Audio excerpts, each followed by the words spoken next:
الحمد للہ رب العالمین والصلاة والسلام علی سید الانبیاء والمرسلین اما بعد فاعوذ باللہ من الشیطان الرجیم بسم اللہ الرحمن الرحیم۔ الحمدللہ تفسیر قرآن کے سلسلے کا پروگرام تدبر قرآن آپ کی خدمت میں پیش کیا جا رہا ہے۔ اس آیت کریمہ میں چند باتیں وضاحت طلب ہیں۔ ایک تو یہ کہ ان الذین کفروا، بے شک وہ جو کافر ہوئے۔ کفروا کفر سے نکلا ہے۔ کفر کا لغوی معنی ہوتا ہے کسی شے کو چھپا دینا، ڈھانپ دینا، اور شرعی لحاظ سے ضروریات دین میں سے کسی شے کا انکار کرنا کفر ہے۔ ضروریات دین سے مراد وہ امور یا وہ مسائل ہیں کہ جنہیں اکثر علماء اسلام، تمام علماء اسلام جانتے ہیں، اور ان کی صحبت میں رہنے والی اکثر عوام ان مسائل کو جانتی ہے۔ انہیں کہتے ہیں ضروریات دین۔ جیسے مثال کے طور پہ اللہ تبارک و تعالیٰ کی وحدانیت، نبوت، جنت، دوزخ، جن، فرشتے، نماز کی فرضیت، روزوں کی فرضیت، جو چیزیں صراحتاً قرآن عظیم میں ثابت ہیں، جن کا حکم ثابت ہے، یہ اکثر ضروریات دین میں شامل ہوتی ہیں۔ ان کا انکار کرنا کفر ہوتا ہے۔ یہاں پر جو ذکر فرمایا، یہاں پر اسی میں سے چند چیزیں مراد ہیں کہ یہ اللہ تبارک و تعالیٰ کی وحدانیت کا اقرار تو کرتے تھے، لیکن ہمارے نبی کریم صلی اللہ علیہ وسلم کی نبوت کا اور آخرت کا انہوں نے انکار کیا، لہٰذا یہ کافر ہوئے۔ ضمناً یہاں پر کافروں کے بارے میں کچھ اقسام کا تذکرہ کرنا مناسب ہے، تاکہ آگے جب بھی کفار کا تذکرہ آئے گا تو ہمیں ان چیزوں کو سمجھنا یا کفار کے بارے میں دیگر باتوں کا سمجھنا آسان ہو جائے گا۔ تو کافروں کی کچھ اقسام ہوتی ہیں جو ذرا ذہن میں رکھیے۔ کافروں کی اولاً دو قسمیں ہوتی ہیں، ایک کافر اصلی کہلاتا ہے اور ایک ہوتا ہے مرتد۔ کافر اصلی کا مطلب تو یہ ہوتا ہے کہ جو شروع سے ہی کلمہ اسلام کا منکر ہو، اور مرتد اسے کہتے ہیں کہ جس نے پہلے کلمہ پڑھا، یعنی وہ مسلمان ہوا اور اس کے بعد پھر اس نے اس کلمے کا انکار کر دیا، یہ مرتد ہوتا ہے۔ پھر ان دونوں میں سے ہر ایک کی دو قسمیں ہوتی ہیں۔ ایک کافر اصلی ایسا ہوتا ہے جو اعلانیہ طور پہ کفر کرتا ہے، ایک کافر اصلی ایسا ہوتا ہے جو اپنے کفر کو چھپاتا ہے۔ تو جو اعلانیہ طور پہ کفر کرتا ہے اس کو معلن کہتے ہیں، اور جو چھپاتا ہے اس کو منافق کہا جاتا ہے۔ تو اس طرح اس کی دو قسمیں بنی، کافر اصلی معلن، کافر اصلی منافق۔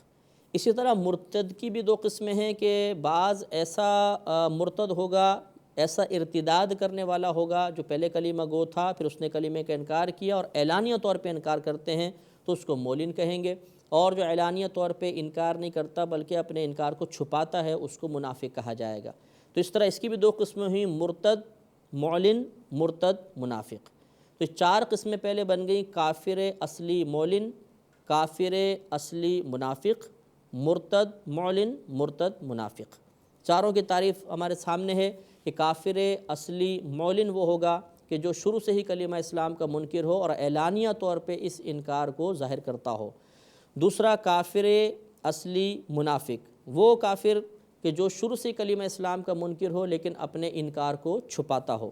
پھر مرتد معلن، وہ شخص کہ جس نے کلمہ پڑھا یا پہلے وہ مسلمان تھا پھر وہ اسلام سے خارج ہو گیا اور اعلانیہ طور پہ خارج ہوا، مرتد معلن کہلائے گا۔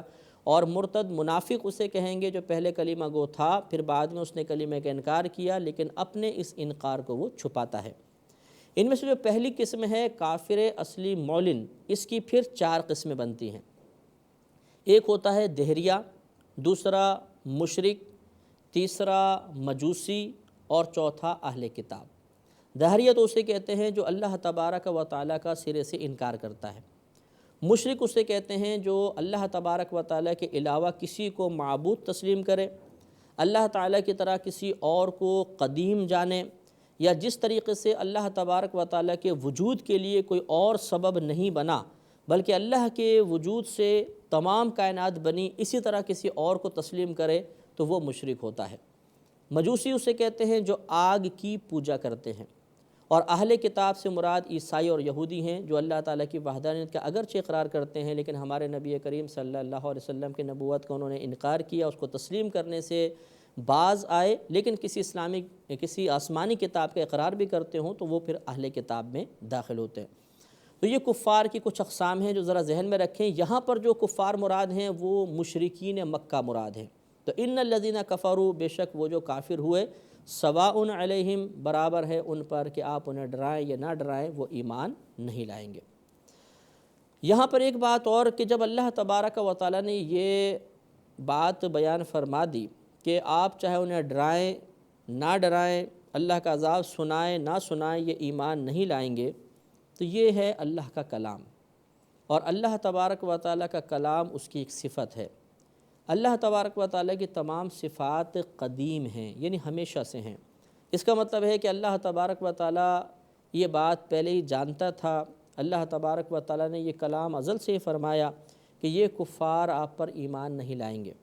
اس کے باوجود اللہ تبارک و تعالیٰ نے اپنے حبیب کریم صلی اللہ علیہ وسلم کو تبلیغ کرنے کا حکم ارشاد فرمایا کہ ان کو بھی تبلیغ کی جائے۔ اب سوال بیداری ہوتا ہے کہ جب اللہ تعالیٰ کو یہ معلوم تھا کہ ایمان لے کر نہیں آئیں گے تو پھر تبلیغ کا حکم کیوں دیا گیا، جس کو ہم ایک عام الفاظ میں دیکھیں یا بیان کیا جائے تو یوں کہ اس وقت کے ضائع کرنے کا فائدہ کیا ہوا کہ ان لوگوں نے ایمان تو قبول کرنا ہی نہیں تھا، تو گویا سے اتنا ہی وقت کسی اور پر لگایا جاتا تو زیادہ ثواب حاصل ہو جاتا، زیادہ فائدہ اسلام کو حاصل ہوتا۔ اس کا جواب مفسرین نے ارشاد فرمایا کہ اگر نبی کریم صلی اللہ علیہ وسلم علم الہی کے واسطے سے پہلے ہی جان جاتے کہ انہوں نے ایمان نہیں لانا اور پھر تبلیغ نہ فرماتے تو ان کے لیے عذر کی گنجائش بن جاتی۔ یہ دنیا میں بھی یہ کہتے کہ جی ہمیں تو ہدایت دی نہیں گئی، اگر یہ نبی ہمیں کچھ کہتے تو ہو سکتا ہے ہم ان پر ایمان لے آتے، تو اس طریقے سے یہ مظلوم اور معصوم بننے کی کوشش کرتے، اور میدان محشر میں بھی ان کے پاس ایک عذر باقاعدہ موجود ہوتا کہ جب ہمیں ہدایت دی ہی نہیں گئی تو پھر ہماری گرفت کیوں ہوئی۔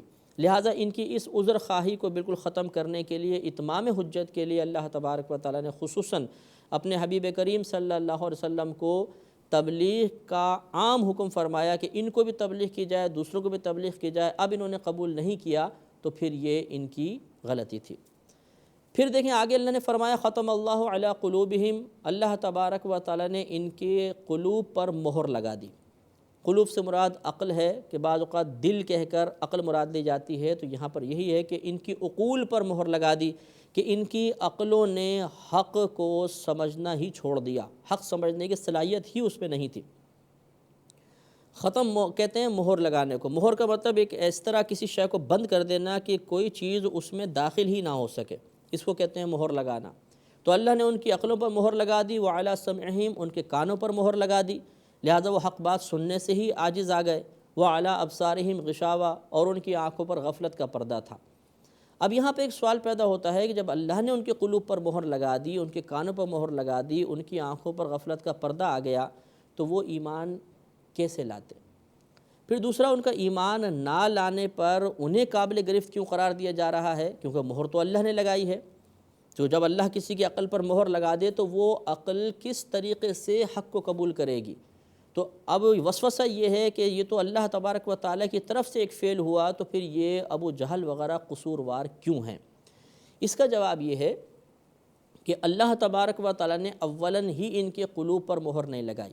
اگر ایسا ہوتا کہ ہدایت دینے سے پہلے، نبی کریم صلی اللہ علیہ وسلم کے تبلیغ فرمانے سے پہلے، نزول قرآن سے پہلے ہی اللہ تبارک و تعالیٰ ان کے قلوب پر مہر لگا دیتا تو یہ وسوسے کی گنجائش تھی کہ جی پہلے ہی جب ان کی عقل کو سلب کر لیا گیا، حق سمجھنے کی صلاحیت ہی ان سے چھین لی گئی، ان کے کانوں کو حق قبول کرنے سے محروم کر دیا گیا، تو ان کا کیا قصور؟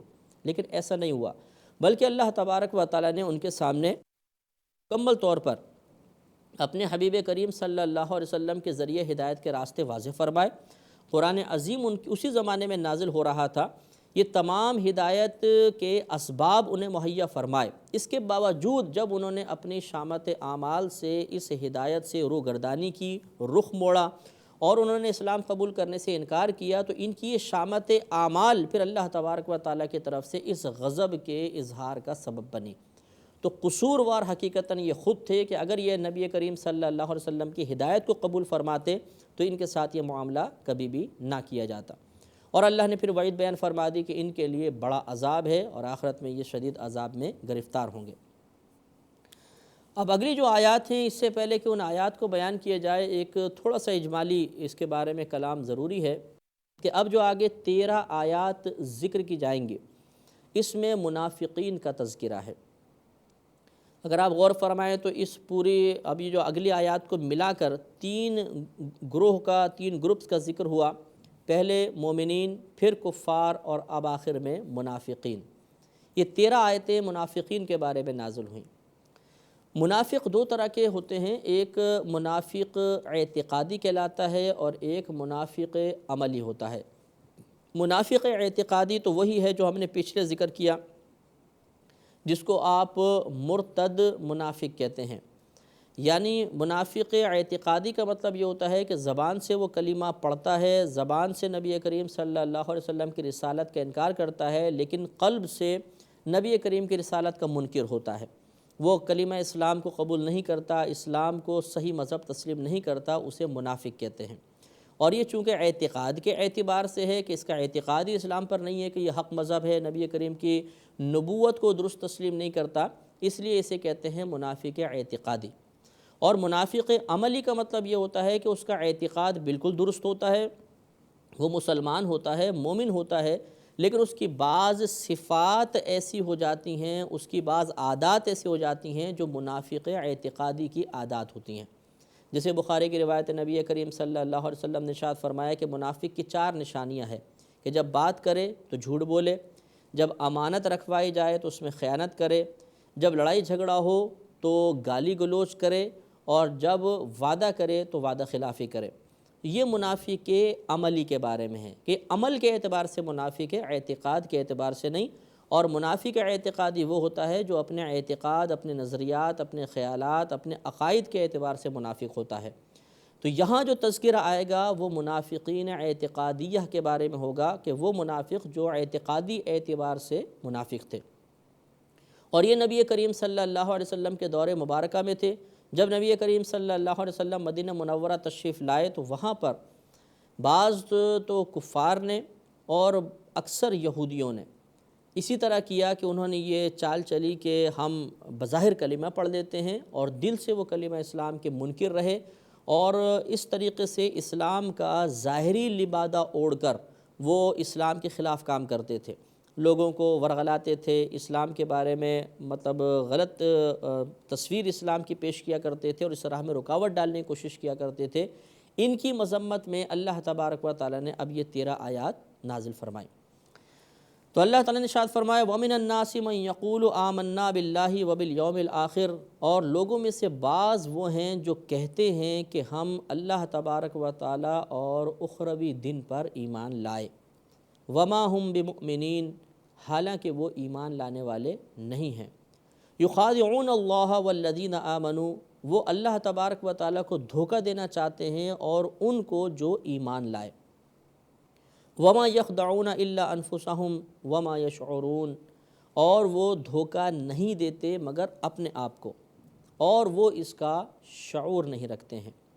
فِي قُلُوبِهِمْ مَرَضٌ، ان کے دلوں میں بیماری ہے، فَزَادَهُمُ اللَّهُ مَرَضًا، تو اللہ تبارک و تعالی نے ان کی بیماری کو اور بڑھا دیا۔ وَلَهُمْ عَذَابٌ أَلِيمٌ، اور ان کے لیے دردناک عذاب ہے، بِمَا كَانُوا يَكْذِبُونَ، بسبب اس کے جو وہ جھوٹ بولا کرتے تھے۔ پھر آگے اور بھی آیات ہیں لیکن یہاں تک ہم پہلے اس کو دیکھتے ہیں۔ اللہ نے ارشاد فرمایا وَمِنَ النَّاسِ مَن يَقُولُ آمَنَّا بِاللَّهِ وَبِالْيَوْمِ الْآخِرِ، اور لوگوں میں سے بعض وہ ہیں جو یہ کہتے ہیں کہ ہم اللہ تبارک و تعالیٰ اور اخروی دن پر ایمان لائے۔ یہ منافقین تھے جو ظاہر میں اپنی زبان سے تو اس بات کے اقرار کرتے تھے کہ اللہ تبارک و تعالیٰ واحد ہے، نبی کریم صلی اللہ علیہ وسلم اس کے رسول ہیں، لیکن دل سے اس پر یقین نہیں رکھتے تھے۔ لہٰذا یہ دیکھیں وہ اللہ نے آگے فرمایا وَمَا هُم بِمُؤْمِنِينَ، حالانکہ وہ ایمان لانے والے نہیں۔ یہ محققین کی بہت بڑی دلیل ہے جو ایمان کی تعریف میں فقط تصدیق بالقلب کو بیان فرماتے ہیں، یعنی جو کہتے ہیں کہ ایمان کا مطلب ہے دل سے اس بات کو ماننا کہ نبی کریم صلی اللہ علیہ وسلم جو کچھ لے کر آئے وہ حق اور سچ ہے، اسے تسلیم کر لینا۔ تو زبان سے اس کا اقرار ضروری نہیں ہے، زبان سے تو یہ اقرار کر رہے تھے لیکن دل سے نہیں مانتے تھے، تو اللہ نے ارشاد فرمایا وَمَا هُم بِمُؤْمِنِينَ، یہ ایمان لانے والے نہیں ہیں۔ تو معلوم یہ ہوا کہ دل کی تصدیق انتہائی ضروری ہے۔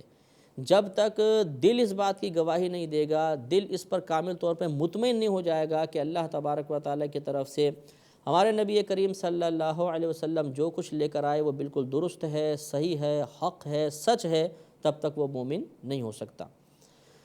تو اس میں ایک بات یہ بھی دیکھیں کہ یہ منافق جو تھے یہ زبان سے اقرار کرتے تھے، نمازیں پڑھتے تھے، اس زمانے میں باقاعدہ جو اسلامی لباس تھا وہ بھی اختیار کرتے تھے، روزے وغیرہ رکھا کرتے تھے، جو اسلامی عبادات وغیرہ تھیں ظاہری طور پر اکثر اسے بھی ادا کیا کرتے تھے، لیکن اللہ نے ارشاد فرمایا وما ہم بمؤمنین، وہ ایمان لانے والے نہیں ہیں۔ مراد یہ معلوم یہ ہوا کہ اصل انسان کا اعتقاد ہے، اگر انسان کا اعتقاد خراب ہوگا تو ظاہری اعمال اس کے بارگاہ الہی میں بالکل معتبر نہیں ہیں۔ اب یہ بظاہر کلمہ پڑھ رہے ہیں، نماز بھی پڑھتے تھے، یہ روزہ وغیرہ رکھا کرتے تھے، لیکن اللہ تعالیٰ ارشاد فرما رہا ہے کہ یہ مومن نہیں ہیں۔ اس سے معلوم یہ ہوا کہ جب تک اعتقاد انسان کا درست نہیں ہوگا، اس کے نظریات درست نہیں ہوں گے، اس کے اعمال بارگاہ الہی میں مقبول نہیں ہیں۔ گویا کہ اعتقاد کی درستگی، اس کے نظریات کی درستگی، یہ اعمال کی مقبولیت کے لیے ایک دلیل آپ کہہ لیں یا ایک لازم جز کہہ لیں۔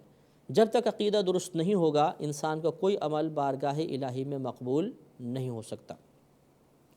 یخادعون اللہ، وہ اللہ تعالیٰ کو دھوکہ دینا چاہتے ہیں، والذین آمنوا، اور ان کو بھی دھوکہ دینا چاہتے ہیں جو ایمان لے آئے، کیونکہ یہ بظاہر کلمہ پڑھتے تھے، نماز روزے کی ادائیگی کا دستور ان کے اندر بھی جاری تھا، تو یہ سمجھتے تھے کہ شاید اللہ تعالیٰ کو ہم نے دھوکہ دے دیا، اس لیے کہ اگر اللہ تبارک و تعالیٰ کو دھوکہ نہ دیا ہوتا تو ضرور ہماری مذمت پر کوئی آیت نازل ہو جاتی، ہمارے لیے کوئی حکم نازل ہوتا۔ اور اسی طرح مسلمانوں پر بھی یہ جو صحابہ کرام تھے ان کے بارے میں بھی یہ سمجھتے تھے کہ یہ ہمیں پہچان نہیں پائے، حالانکہ اگلی آیات میں خود یہ واضح طور پہ معلوم ہو جائے گا کہ مسلمان بھی ان کو پہچانتے تھے۔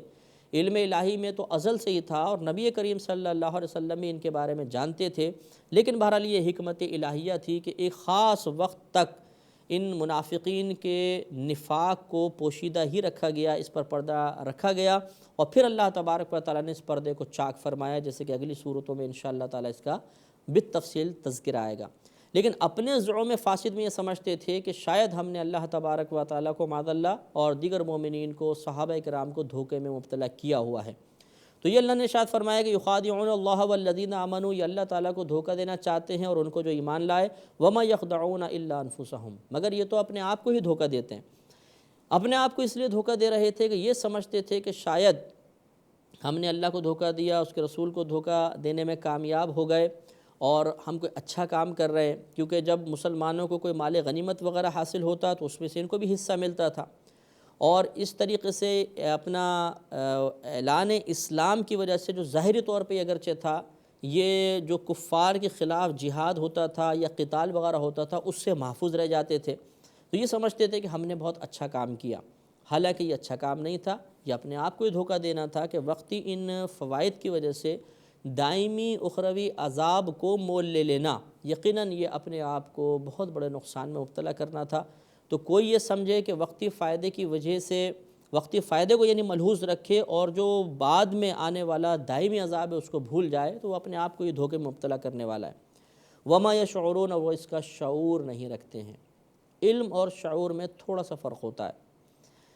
جو چیز عقل سے حاصل ہوتی ہے، جو علم عقل سے حاصل ہوتا ہے، جو معلومات عقل سے حاصل ہوتی ہیں، اس کو علم کا نام دے دیا جاتا ہے، اور جن چیزوں کا علم ہمیں حواس خمسہ سے حاصل ہوتا ہے، یعنی سن کر، دیکھ کر، سونگھ کر، چکھ کر یا چھو کر، اس کو شعور کہتے ہیں۔ تو اللہ تبارک و تعالیٰ نے ارشاد فرمایا کہ ان کو شعور حاصل نہیں ہے، ان کو اگر شعور حاصل ہوتا تو کبھی بھی ایسا نہ کرتے۔ فی قلوبہم مرض، ان کے دلوں میں بیماری ہے، تو ان کے دلوں میں نفاق کی بیماری موجود تھی، جس نفاق کی بیماری نے ان کو دھوکے میں مبتلا کیا اور یہ اپنے آخرت کو برباد کر بیٹھے۔ فزادہم اللہ مرضا، تو اللہ تبارک و تعالیٰ نے ان کی بیماری کو اور بڑھا دیا، یعنی اور بڑھانے سے مطلب یہ ہے کہ جب ہدایت کے تمام معاملات، تمام اسباب ان کو فراہم کر دیے گئے اور اس کے باوجود یہ ایمان لے کر نہیں آئے، حالانکہ نبی کریم صلی اللہ علیہ وسلم ان کے درمیان موجود تھے، تو پھر اللہ تبارک و تعالیٰ نے ان کو بھی ان کے نفاق، ان کے حال پر چھوڑ دیا، انہیں نفس و شیطان کے حوالے کر دیا تو ان کا نفاق اور مضبوط ہو گیا۔ اس کو اللہ تعالیٰ نے اس طرح منسوخ فرمایا کہ اللہ نے ان کی بیماری کو اور بڑھا دیا۔ وَلَهُمْ عَذَابٌ عَلِيمٌ، اور ان کے لیے دردناک عذاب ہے، بِمَا كَانُوا يَكْذِبُونَ، اس سبب سے کہ یہ جھوٹ بولا کرتے تھے۔ جھوٹ ان کا یہی تھا کہ یہ کہتے تھے کہ ہم اللہ تبارک و تعالیٰ اور اس کے رسول پر ایمان لائے، حالانکہ یہ ایمان لانے والے نہیں تھے۔ اس جھوٹ کی وجہ سے ان کے لیے آخرت میں دردناک عذاب ہوگا۔ اس سے یہ معلوم ہوا کہ اگر کسی کا عقیدہ خراب ہو، اعمال چاہے اس کے کتنے اچھے کیوں نہ ہوں، تو وہ اخروی عذاب میں مبتلا ہو سکتا ہے۔ لہٰذا سب سے پہلے ہمیں اپنے عقیدے کو درست کرنے کی کوشش کرنی چاہیے۔ عقیدہ درست ہوگا تو انشاءاللہ تبارک و تعالیٰ اعمال کی تھوڑی بہت کمی نظر انداز ہو سکتی ہے، لیکن عقیدہ اگر خراب ہو تو اعمال کی کتنی بھی کثرت ہو، یہ ہمیں اللہ تبارک و تعالیٰ کی بارگاہ سے کبھی بھی نجات نہیں دلوا سکتی۔ آگے ارشاد ہوا وَإِذَا قِيلَ لَهُمْ لَا تُفْسِدُوا فِي الْأَرْضِ، اور جب انہیں کہا جائے کہ تم زمین میں فساد نہیں کرو، قالوا، تو وہ کہتے ہیں انما نحن مصلحون، کہ ہم تو صرف اصلاح کرنے والے ہیں۔ الا انہم هم المفسدون، خبردار بے شک وہی فساد کرنے والے ہیں، ولکن لا یشعرون، اور لیکن یہ شعور نہیں رکھتے ہیں۔ یہ کہنے والے صحابہ کرام تھے۔ صحابہ کرام ان کو سمجھایا کرتے تھے کہ تم زمین میں فساد نہ کرو۔ ان کا فساد یہی تھا کہ یہ نفاق اختیار کیے ہوئے تھے، جس کی علامات یہ ظاہر ہوتی تھی کہ یہ اسلام کی در پردہ کاٹ کرتے تھے۔ اگر کوئی اسلام قبول کرنے کی نیت سے آتا تو اس کو ورغلانے کی کوشش کرتے تھے۔ اگر مسلمانوں کو کوئی مصیبت پہنچتی تو اس کو بڑھا چڑھا کر پیش کیا جاتا تھا کہ دیکھو اسلام قبول کرو گے تو ان آفات میں گرفتار ہو جاؤ گے۔ تو یہ ان کا فساد تھا زمین پہ۔ جب ان کو سمجھایا جاتا ہے کہ تم اس قسم کا فساد نہ کرو تو یہ کہتے تھے کہ انما نحن مصلحون، ہم تو فقط اصلاح کرنے والے ہیں۔ تو فساد کو اصلاح کا نام کیوں دیتے تھے؟ اس لیے کہ اللہ تبارک و تعالیٰ نے ان کی عقول کو سلب فرما لیا تھا۔ یہ سمجھتے تھے کہ ہم اچھا کام کر رہے ہیں، کیونکہ یہ پیچھے خود آیا کہ یہ دھوکے میں مبتلا تھے۔ یہ سمجھتے تھے اچھا کام کر رہے ہیں تو ہم ایک اصلاح کا کام کر رہے ہیں، تو یہ اپنے آپ کو مصلح کہا کرتے تھے۔ لہٰذا معلوم یہ ہوا کہ بعض اوقات انسان اپنے آپ کو مصلح سمجھتا ہے، اصلاح کرنے والا سمجھتا ہے، لیکن اپنی کم علمی، کم فہمی کی بنا پر وہ فساد، حقیقتاً فساد پھیلانے والا ہوتا ہے۔ اس لیے اصلاح والے کو بھی ذرا یہ غور کر لینا چاہیے کہ میں صحیح اصلاح کر رہا ہوں کہ نہیں کر رہا۔ لہذا اللہ نے ارشاد فرمایا الا انہم هم المفسدون، خبردار بے شک یہ ہی فساد کرنے والے ہیں، یہ اصلاح کرنے والے نہیں ہیں۔